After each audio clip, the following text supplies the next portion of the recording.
Hi, I'm Caitlin from Stitched Up, and today we're going to be adding a contrast cuff to some men's jeans.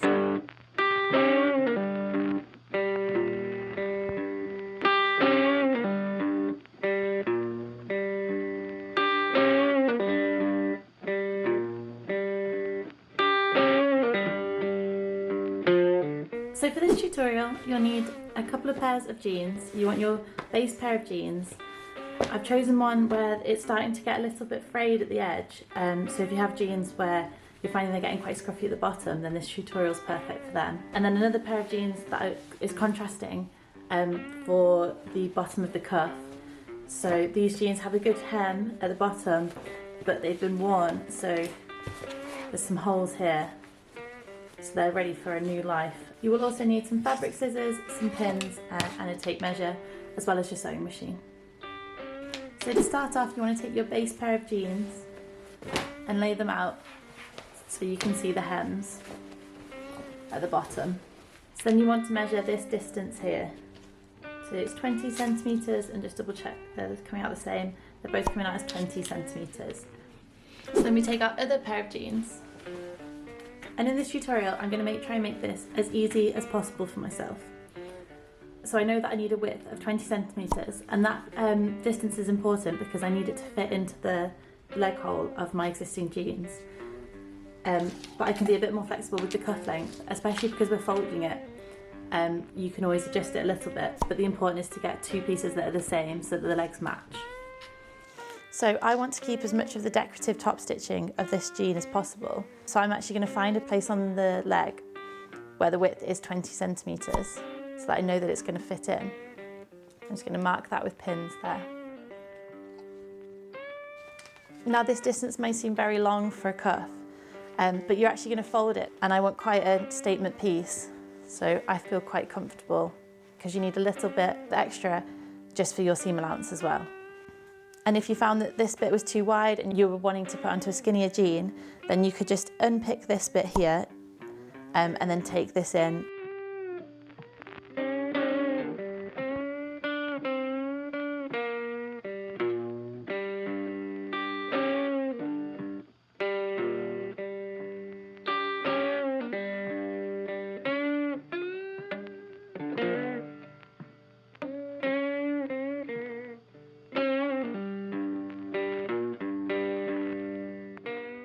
So there we have two ready-made cuff pieces, and we've managed to keep our decorative stitching here and here.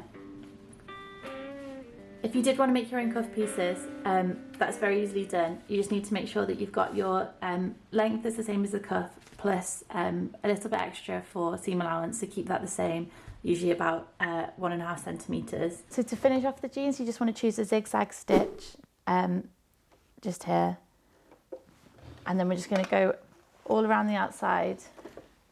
If you have a removable arm, then that's a great time to take that off so that you can just fit the jeans over like this.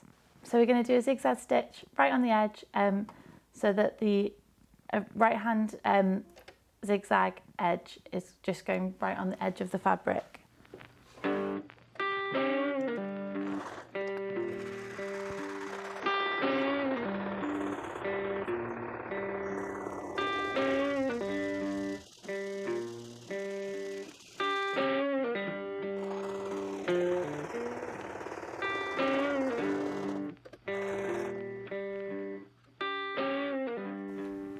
So you can see it more easily on this side, but we've just got a zigzag stitch all the way around.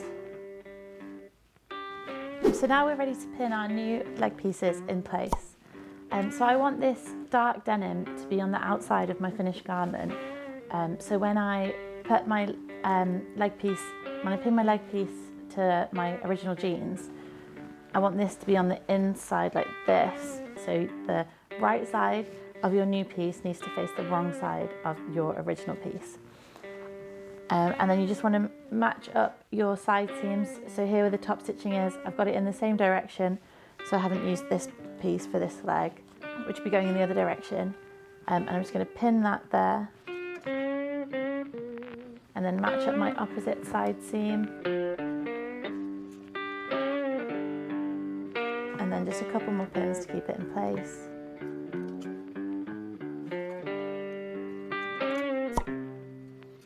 I've also trimmed a bit of this fraying bit here so it just doesn't get in the way. And then repeat on the other side.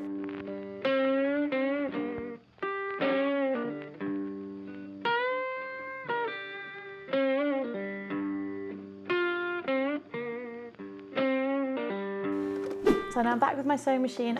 I want to take this arm off again so that it's easier for me to get my leg around.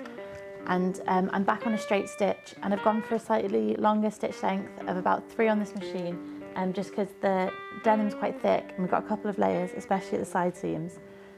So it just makes it a little bit easier for the machine to get through it. 1.5 works well for these jeans. And then sewing this is going to be similar to sewing an armhole. So you're just going all the way around. You just want to be careful at each point that you're not getting too much ease on any side. So you just want to keep them as flat as possible against each other, so you're not going to get a tuck on one side at the end.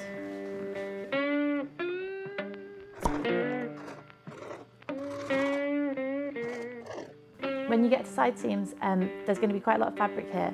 So if your machine's struggling a little bit, you can always use the hand turner to help you get over those thicker bits, and just go nice and slowly.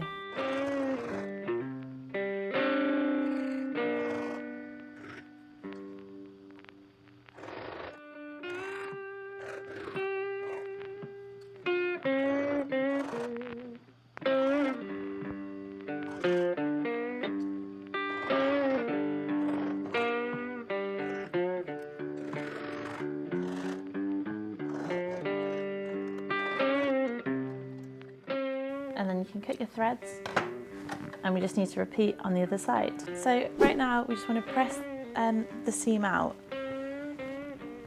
So pull what you've just sewn through. So it's one long jean leg, but with the bottom bit inside out. And we just want to press this seam down as flat as possible here.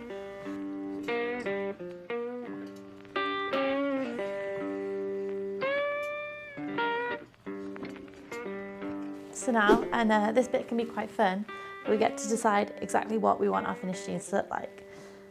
So we've got all of this cuff to play with, and you can have a play around and see what you like. I actually quite like a really large exaggerated cuff as like a statement bottom piece. And then this way you get to keep the bottom hem on show as well. But just having the whole thing up like that as a contrast on the bottom of your leg. But you can also play around with other things, so you could just cuff it normally, so like roll it 3 times.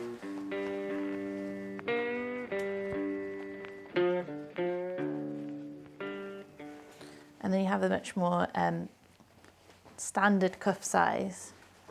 And you just always want your this seam to just be sat 1 inch or so in from the bottom so that it's hidden. But other than that, you can just have a play around with whatever cuff sizes you like. Roll it a couple of times, or not many. And then when you're happy, you can just press them in place. With the big cuff here, I'm going to put in a couple of tacks here and here just to keep that in place. So now I've tacked these and pressed them both. And that's all there is to it. It's just a really quick, simple, easy rework that you can do on your jeans. And you can play around with them. And even if you get bored, it's so easy to take those tacks out and then roll them up again, so that you can play around with all sorts and just add a bit of fun to your wardrobe.